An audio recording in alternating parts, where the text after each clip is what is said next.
Hello కానమూకు కథావచనం మోహనవచనం పరిజ్ఞాన హితబాండం నిత్య చదువరి శ్రోతలకు ఆహ్వానం నమస్కారం.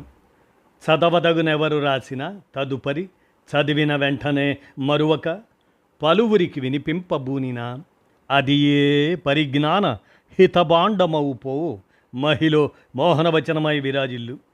పరిజ్ఞాన హితబాండం లక్ష్యం ప్రతివారీ సమాచార హక్కు, తెలుసుకునే హక్కు సైతం జీవించే హక్కుతో సమానం.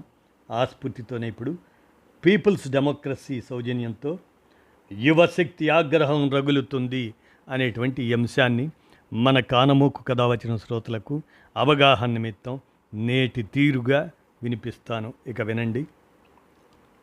భయం వదిలి ఆగ్రహంతో రగిలి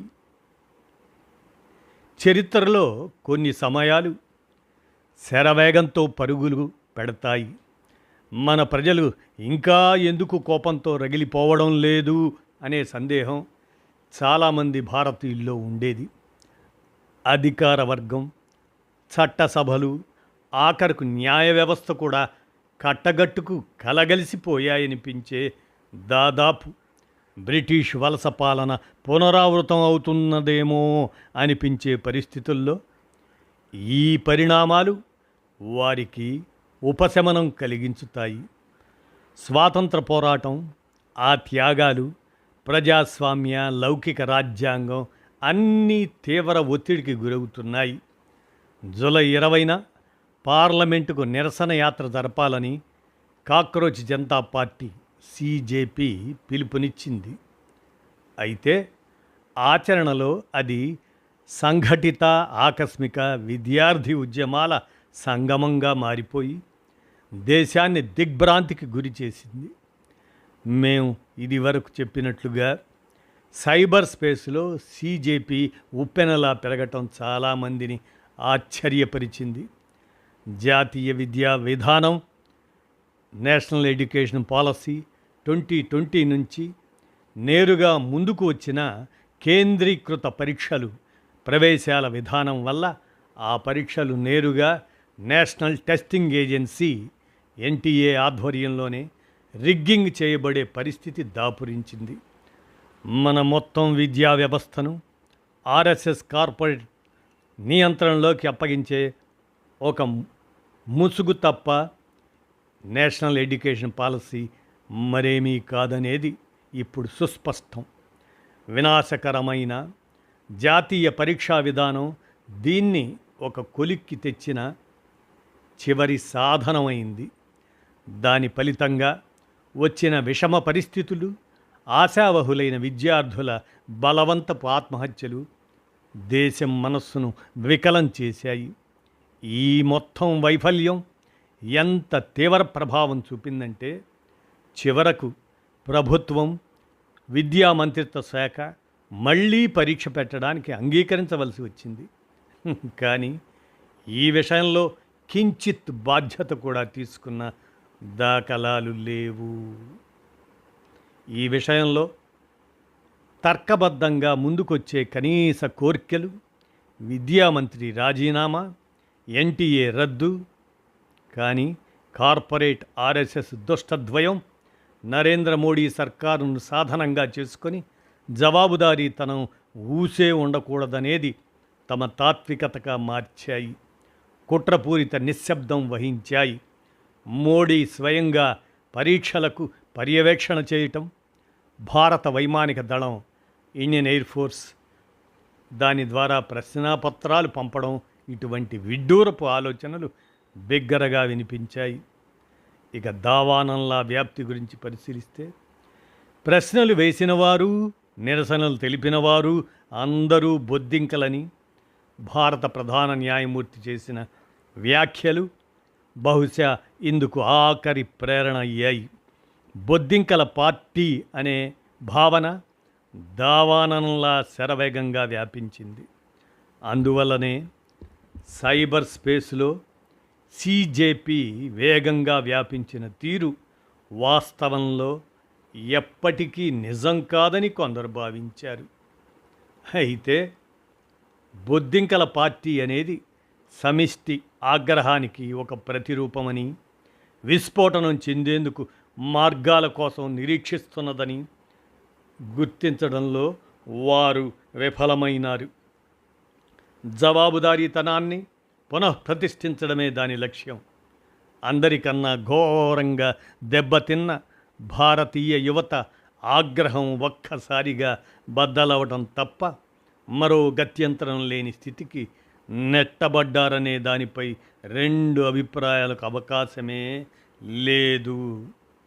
ఉత్తరప్రదేశ్లో బీటెక్ బంగారు పథక గ్రహీత ప్రభుత్వోద్యోగం కోసం 50 సార్లు విఫలయత్నాలు చేసిన తర్వాత ఆత్మహత్య చేసుకున్నాడని కొద్ది రోజుల కిందట టైమ్స్ ఆఫ్ ఇండియా రాసింది. విపరీతంగా పెరిగిపోయిన నిరుద్యోగ సమస్య కారణంగా యువతకు జీవనోపాధి గురించిన ఏ కొద్దిపాటి ఆశను కూడా లేకుండా లాగేస్తున్నది. ఏదైనా పని సంపాదించిన వారికి కూడా అసలైన వేతనాలు నిరంతరం హరించుకుపోతున్నాయి. అన్ని రంగాలలో అన్ని స్థాయిల్లో చొచ్చుకు వస్తున్న నూతన సాంకేతిక ప్రక్రియలపై ఎలాంటి ప్రభుత్వ జోక్యం లేకపోవడంతో ఆ అరాకొర పనులు, తక్కువ స్థాయి ఉద్యోగాలు కూడా లేకుండా పోయే ప్రమాదం వెంటాడుతున్నది. ఇక మోసకారి పరీక్షల మాయను పరిశీలిస్తే విద్యారంగంలో పరిస్థితి కూడా ఇంతే ఘోరంగా తయారైంది. అసలు ప్రవేశ పరీక్షలన్నవే విద్యార్థుల పాలిట పెద్ద మోసంగా తయారై కూర్చున్నాయి. ఇది అసాధారణ సవాలు గనుక స్పందన కూడా అలాగే ఉంటుంది. దేశంలో సంఘటిత విద్యార్థి యువజన ఉద్యమాలు ఈ సమస్యలపై దీర్ఘకాలంగా పోరాడుతూనే వస్తున్నాయి. ప్రభుత్వ విధానాలపై సువిశాల ఐక్య ప్రతిఘటనకు అవకాశం ఉందని ఈ సంఘటిత ఉద్యమాల క్రమంలోనే గుర్తించబడింది. కొత్త లేబర్ కోడ్ల కారణంగా కార్మికుల్లో పెరిగిన అశాంతి, ఢిల్లీ చుట్టుపక్కల హఠాత్తుగా నిరసనలు పెల్లుబకడానికి కారణమైంది. మొదటి నుంచి కార్మికోద్యమాలు తక్కువగా ఉన్న చోట్ల కూడా ఎంజీఎన్ఆర్ఈజీఏ దాని కింద 100 రోజుల పని లేకుండా చేయడంపై అసమ్మతి భావన వ్యక్తమైంది. అమెరికా అధ్యక్షుడు ట్రంప్ విధించిన అన్యాయమైన టారిఫ్లు, తమ రక్షణ కోసం చర్యలు తీసుకోకుండా కేంద్రం దారుణంగా లొంగిపోవడం రైతాంగంలోనూ అనిశ్చితిని సృష్టించింది. ఇక గోడీ మీడియా పార్ట్లు పరిశీలిస్తే కార్పొరేట్ యాజమాన్యంలోని గోడీ మీడియా అసహ్యకర ధోరణి వల్ల దానివల్ల కూడా యువతలో నిస్సహాయత మరింత ముదురుతున్నది. సత్యానంతర వాదం పేరిట అవి మోడీ సర్కారును ఏవో లేనిపోని గొప్పల కథలతో పైకి లేపడానికి తంటాలు పడుతున్నాయి. బీజేపీ దగ్గర పోగుపడిన భారీ డబ్బు నిల్వలతో ఎమ్మెల్యేలు, ఎంపీలు సంతలో పశువుల్లా అమ్ముడుపోవటం వల్ల ప్రజాస్వామ్యం పచ్చి బూటకంగా మార్చివేయబడటం యువతలో కలవరాన్ని మరింత తీవ్రం చేస్తున్నది. కనుక పరిస్థితులు అన్నీ హద్దులు దాటిపోయాయి. ఎన్నో ఏళ్లుగా ప్రశ్నించే హక్కు, విమర్శించే హక్కు ప్రజాస్వామ్యంలో ప్రాథమికమైనవని గౌరవిస్తూ వచ్చాం. కానీ ఈ చీకటి కాలాలలో అదే ఒక నిషిద్ధ భావనగా తయారైంది. అందుకే యువజనులు జూలై 20న ఢిల్లీలో అలా చేశారు. వారు భయాన్ని అధిగమించేశారు. వారి చర్యలే వారి తరపున మాట్లాడాయి. వారి సమిష్టి ధైర్యం ద్యోతకమైంది. వారితో సంభాషణలకు తిరస్కరించడం, దానికి బదులు భయానక హింసాకాండకు దిగటం నెతన్యాహు నేర్పిన పాఠం ఫలితమే. ఢిల్లీలో చూసింది ఏదో చెదురుమదురు సంఘటన కాదు. ఇప్పటికే అది దేశమంతా నిరసనలను రగిలించింది. అంతటా ప్రదర్శనలకు కారణమైంది. అవి కొనసాగబోతున్నాయి. కనుకనే మొదట మొండిగా చర్చలకు నిరాకరించిన ప్రభుత్వం తర్వాత ఏదో చర్చల తంతులాంటిది నడిపింది. అనూహ్య పరిణామాలను పరిశీలిస్తే ఏమైనా ఎప్పట్లాగే ఏదో కాలం గడిపేయగలిగితే తన తంటాలు తగ్గుతాయన్నది కేంద్ర ప్రభుత్వం అంచనా వేసుకుంటున్నది. కానీ సంఘటనల పరంపర బద్దలవుతుంది. ఊహించని పరిణామాలను ఎదుర్కోవలసి వస్తుంది. చివరకు వాటికి వారే బాధ్యత తీసుకోవలసి ఉంటుంది తప్ప మరెవరూ కాదు. సోనం వాంగ్చుక్ అతి ముఖ్యమైన ఆ అంశంపైనే దృష్టి కేంద్రీకరింపజేసేందుకు గౌరవప్రదమైన ప్రయత్నాలు చేస్తున్న పరిస్థితి ఇప్పుడు ఆయన చేయి దాటిపోయిందని, సమిష్టి నాయకత్వంలోకి వచ్చేసిందని గుర్తించడం చాలా అవసరం. గోడీ మీడియా కూడా ఏదో కప్పిపుచ్చే కథనాలు వదులుతున్నది. క్షేత్రస్థాయిలో ఏం జరిగిందనేది తెలియకుండా కప్పిపుచ్చేందుకు ఎలాంటి కట్టు కథలతో ముందుకు రావచ్చునో వాటికి అంతు పట్టడం లేదు. రాజుగారు బట్టలు లేకుండా దిగంబరంగా ఉన్నాడనే నిజం ప్రజలు చూడగలుగుతున్నారు. అంతిమంగా ప్రజాస్వామ్యం ఎంతటి ప్రమాదంలోనైనా ఉండవచ్చు కానీ చచ్చిపోలేదనే నిజం మనం చూడగలగాలి. అది సజీవంగా ఉంది, అణచివేసే వారిని ప్రతిఘటిస్తున్నది. ఎవరో అన్నట్లు అసలైన సౌందర్యం వీధుల్లోనే వ్యక్తమవుతుంది. 1968 మే నెలలో ఫ్రాన్స్లో విద్యార్థులు ఉద్యమించినప్పుడు పుట్టిన మాట ఇది.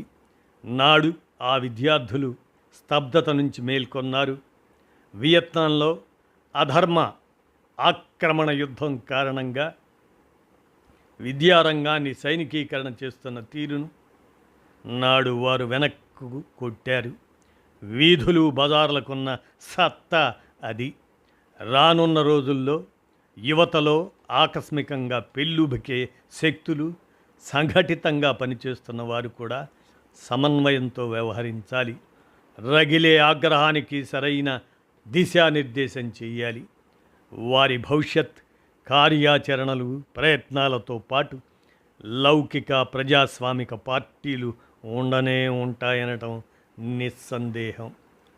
ఆ క్రమమే మరి నేటి పీపుల్స్ డెమోక్రసీ సంపాదకీయ సౌజన్యంగా యువశక్తి ఆగ్రహం రగులుతుంది అనే అంశాన్ని మన కానమూకు కథ వచ్చిన శ్రోతలకు నేటి సమకాలీన స్థితి తీరు అనే అంశం కింద ఈ అంశాన్ని వినిపించాను.